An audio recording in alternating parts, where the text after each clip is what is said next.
안녕하십니까, 덴탈빈 김재현입니다. 지금부터 상악 전치부 임플란트에 대해서 전체적으로 살펴보는 강의를 시작해 보도록 하겠습니다. 저에 대해서 간단하게 소개를 드리면은, 저는 서울대 치주과 수련을 마치고 현재 덴탈빈에서 슈처를 비롯해서 다양한 강의를 도맡아서 하고 있습니다.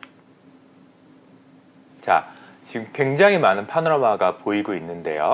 이 파노라마들은 위에 거는 술전 사진이고요.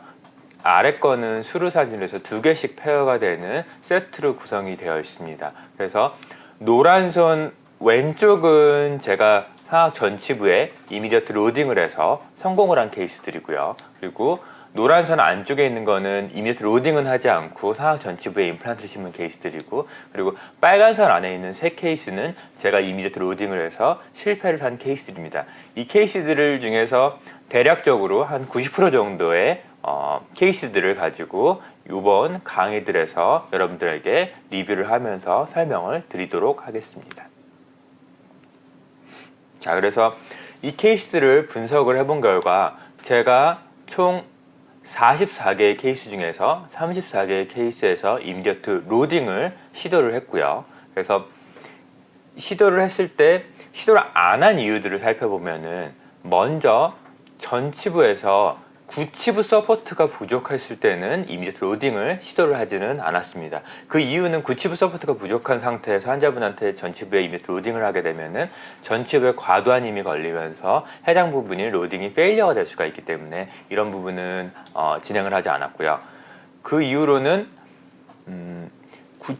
전치부에 브릿지 형태의 템퍼러를 만들어줄 수 있는 경우에 한해서 또한 이미디어트 로딩을 하지 않았는데, 요거는 제가 강의를 하면서 설명을 드리겠지만, 지금은 이런 형태가 된다고 하더라도 이미디어트 로딩을 시도를 할 것이라 예상이 됩니다. 세 번째가 가장 중요한 이유일 수가 있는데요. 전치부에 임플란트를 심고 나서 충분한 스테빌리티가 얻어지지 않은 상태에서 이 상태에서 이미디어트 로딩을 하게 되면은 당연히 실패로 이어질 수가 있기 때문에 이런 케이스 안에서는 로딩을 시도하지 않았고요. 역으로 생각을 하면은 상악 전치부에서 이미디어트 로딩을 한다라는 거는 정확한 위치에 정확한 패스로 드릴링을 한 상태에서 정확한 스테빌리티가 나오도록 우리가 확보를 해줘야지 이미디어트 로딩을 할 수가 있고요. 이 이미디어트 로딩이라는 거는 굉장히 많은 장점을 갖고 있고요. 이 장점을 제가 케이스들을 통해서 보여드리도록 하겠습니다. 그리고 마지막은 리치 스프릿을 한 케이스들인데요. 리치 스프릿을 했다는 거는 본이 부족하고 그 본을 쪼개서 그 사이에 픽스처를 심었을 때는, 이때는 고정력을 확보하는 게 만만치가 않고요. 또한 고정력이 확보됐다고 착각이 되더라도 실패로 이어질 가능성이 높기 때문에 이러한 케이스는 로딩을 하지 않는 것이 좀 더 적절하다고 판단이 됩니다. 그럼 다음으로 넘어가서 제가 이미디어트 로딩을 하고 성공률을 한번 분석을 해봤습니다. 이거는 픽스처의 개수로 분석을 해봤는데요. 총 60개의 픽스처가 이미디어트 로딩을 시도를 했고요. 그래서 57개가 성공을 해서 대략적으로 95% 정도의 성공률을 보이고 있습니다. 제가 이 강의를 맨 처음에 준비를 시작을 했던 2년 전과 비교해서 대략적으로 5% 정도 성공률이 상승을 했고요. 앞으로 매년 또는 2년마다 한 번씩 1% 정도를 높이는 걸 목표로 가보도록 하겠습니다. 실패 원인은 스테빌리티가 충분하지 않았을 때 로딩을 걸면은 당연히 실패할 확률이 굉장히 높아지고요. 이런 거는 조심을 하셔야 되고요.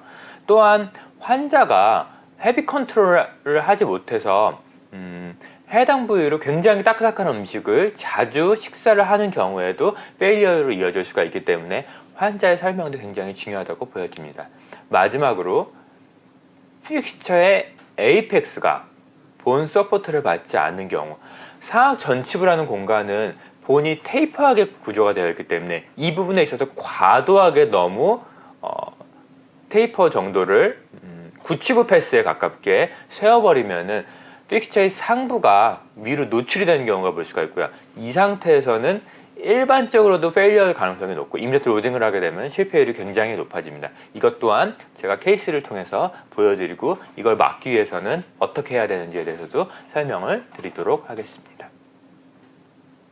자, 그래서 이거는 제가 그냥 수술하는 사진을 찍어봤는데요. 물론 수술 가운도 입지 않고 약간은 부족해 보이기는 하나 토시를 통해서 충분하게 인펙션 컨트롤은 하는 상태에서 수술을 진행을 하고 있습니다. 수술을 시작하는 데 있어서 우리가 상악 전치부를 접근하는 데 있어서 충분한 개념과 어느 위치에 어떻게 심는다라는 것과 몇 개를 어떤 식으로 심는다라는 것가 확실하게 되어 있는 상태에서 수술이 당연히 시작이 돼야 될 거고요.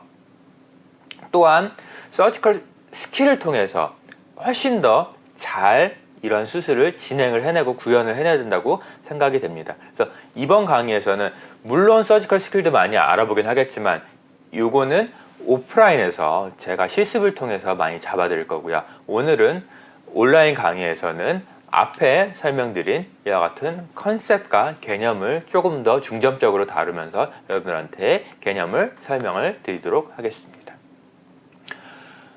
치과에 전치부가 부러지거나 문제가 생겨서 환자들이 오게 되면은 환자들은 임플란트를 심었을 때 이와 같이 굉장히 아름다운 20대나 30대 때 굉장히 이뻤던 때로 돌아갈 수 있을 거라고 보통 착각을 하고 오게 되고요. 그래서 이와 같은 상황에서 우리가 그냥 충분한 설명 없이 임플란트를 심게 되고 그 결과가 심리적이지 않게 된다면 환자의 분쟁 소지가 생기게 되고 또한 많은 스트레스를 받게 됩니다. 근데 모든 케이스를 다 이렇게 끝낼 수는 없지만 우리가 이런 방향을 목표를 가지고 가는 것은 굉장히 중요하다고 생각이 듭니다. 그래서 보통 상악 전치부 임플란트는 임플란트에서 꽃과 같이 가장 심리적인 부분이고 또 가장 잘 구현해내면은 가장 예쁘게 케이스를 완성할 수 있는 상태라고 생각이 됩니다. 그래서 다양한 케이스들이 보여지는데 모든 케이스들이 대부분 다 심리적으로 끝났지만 중요한 부분은 뒷부분에 설명을 드리겠지만 일단은 중절치 두 개의 랭스가 비슷한 게 굉장히 중요하고요. 그 다음에 진지바의 외형이 옆과 비슷하게 자연스러운 게 또 하나의 중요한 점이라고 할 수가 있고 마지막으로 파필라가 충분하게 잘 차 있어야 핑크 에스테틱도 충분하게 가져간다고 볼 수가 있는데요. 그러면은 케이스들을 보면서 설명을 드리도록 하겠습니다. 근데 이게 만약에 우리가 실패를 벌어지게 된다면은 특히 뭐 수술을 하자마자 우리가 실패를 경험을 할 수 있고요. 또한 1년 있다가 2년 있다가 리세션이 생기면서 조금씩 환자가 인지를 하면서 심리성이 실패하는 쪽으로 가게 됐을 때 가장 괴로운 사실은 우리가 이거를 다시 심리적으로 구현하는 거는 굉장히 어렵다고 생각이 되고 저 또한 어떨 때는 성공을 하지만 어떨 때는 실패를 경험을 합니다.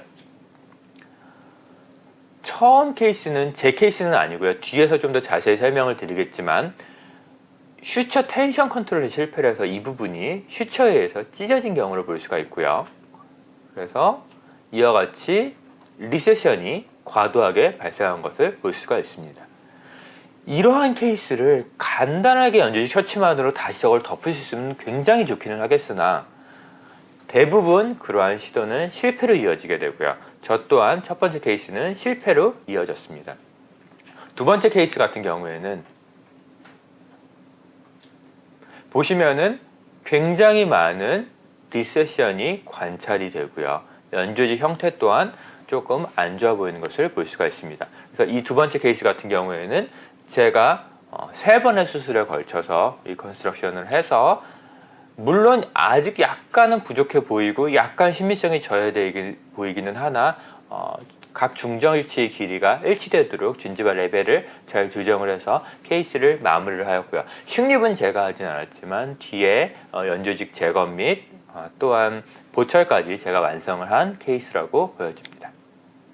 마지막으로 보여지는 케이스 같은 경우에는 환자분은 두 치아의 길이가 다른 거는 크게 상관을 하지 않고요. 왜냐하면 임플란트 식립한 지 지금 한 8년에서 10년 정도 되었고 제가 식립하진 않았지만 어쨌든 식립한 의사의 락부관계도 굉장히 좋기 때문에 환자분이 단 하나 싫어하는 거는 여기에 금속 색깔이 비쳐 보인다는 거고요. 이건 당연히 어버트먼트에 메탈색이 비쳐 보이는 거고요. 그래서 이거는 간단하게 연조직 처치를 통해서 메탈 쉐이드만 가려지는 형태로 마무리를 하였습니다. 물론 이 케이스는 다시 한번 임프레션을 떠서 어버트먼트 레벨을 조정을 해서 케이스를 해결을 해도 되지만 간단한 연재직 조치를 통해서도 이와 같이 해결을 할 수가 있습니다.